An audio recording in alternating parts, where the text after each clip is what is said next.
Hi, Rhema. It's week 18, day 1 of our Bible narrative reading plan. Today we are in 1 Samuel chapter 17, the famous story of David and Goliath.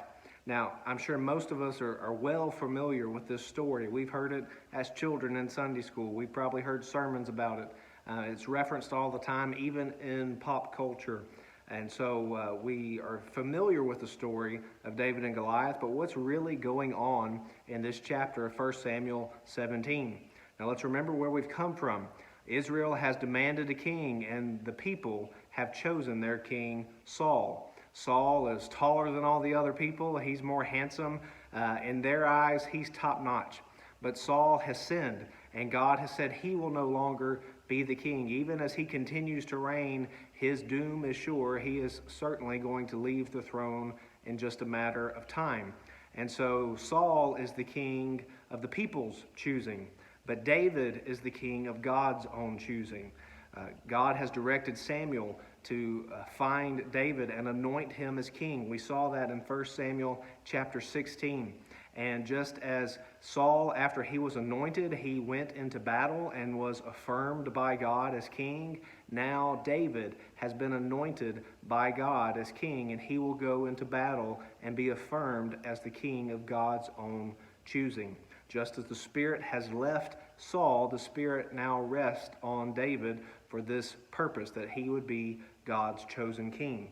So when we begin 1 Samuel 17, we have all of this in mind, and we remember the ever-present enemies of Israel, the Philistines. They've shown up again. But this time, instead of the two armies fighting it out, lots of people dying, they choose one representative each. And so Goliath is the representative of the Philistines, and he is a giant by all measurements. He is phenomenally spectacular physically. He is just amazing to look at. He is fierce. And so Israel must choose who will go out on their behalf.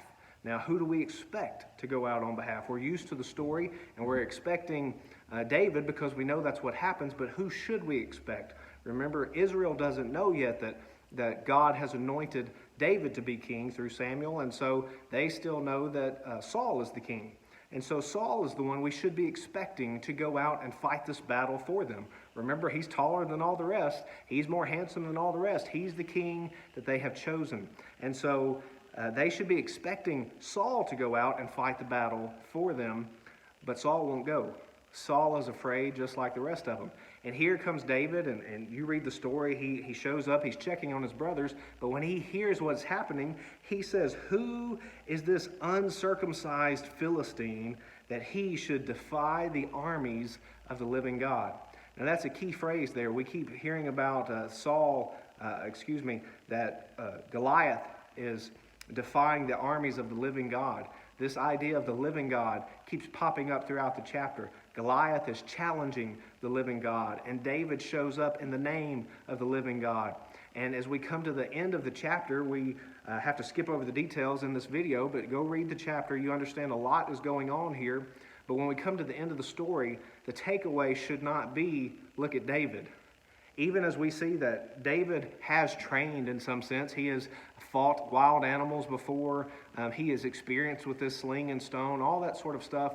But don't misunderstand this passage and think this is the one battle that David's been preparing for all his life, because that gives us the idea that David just happened to be the right warrior that they needed in the same way that Saul was the one that they thought they needed. David wins the battle because God fights the battle for him. And this is God's anointing. This is God's affirmation, actually, that David is the king of his choosing, of God's choosing. And so when we read this chapter, the takeaway shouldn't be, oh, look at David. I'm going to be like David. I'm just going to man up and fight the battles that God has put before me. I'm going to take courage from David.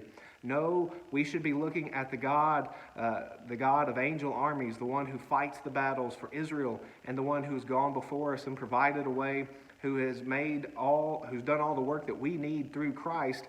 And anyone that we should be aspiring to be after this passage, it should be pointing us to Christ, because David is now being affirmed as the king of God's own choosing, but he's pointing us to the future king, Jesus Christ, who is the perfect king.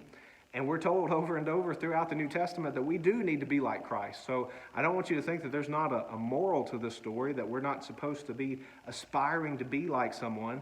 But as much as this story might inspire you to be like David, it should further inspire us and spur us on to be like Christ. Even as Christ has done the work for us on our behalf, we are to work to be more like Christ, because he is the one who has fought our battles for us, and he is the one who is continuing to provide the king for Israel. Just as God has provided and met the needs of Israel ever since the very beginning, he continues to be faithful to his covenant people, Israel, and he is faithful to us, not because of what we've done, but because of who he is. Here's a summary of today's reading.